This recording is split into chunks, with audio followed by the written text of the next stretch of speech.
Hi అందరికీ hi అండి. బ్రహ్మచర్యం ఒక కథ.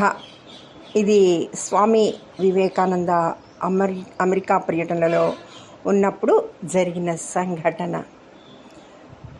అసలు ఏది నిజమైన బ్రహ్మచర్యం అనేది ఈ కథలో మనం చెప్పుకుందాం.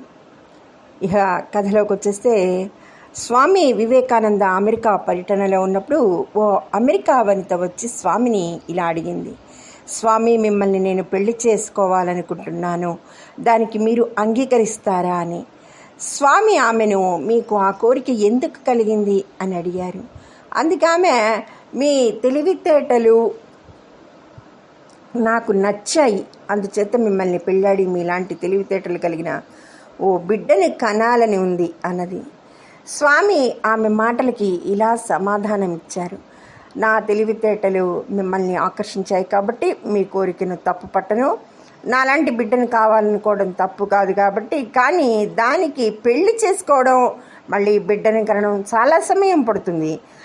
పైగా అలా జరుగుతుందని నిశ్చయంగా చెప్పలేము. మీ కోరిక తీరడానికి నిశ్చయమైన సులువైన ఒక మార్గం ఒకటి ఉంది, చెప్తాను.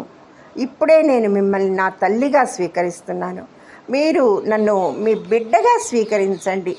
నా వంటి తెలివితేటలు కలిగిన వ్యక్తిని బిడ్డగా పొందాలనే మీ కోరిక ఇప్పుడే ఇక్కడే నెరవేరుతుంది అని ఆమెకు నమస్కరించాడు. వివేకానందుడి మాటలకు ఆ అమెరికా వనిత అవాక్కయింది కదండి. ఎక్సలెంట్ కదండి కథ. ఇదండి మన తెలుగు భారతీయ సంస్కారం. ధన్యవాదములు. సర్వే జనా సుఖినో భవంతు.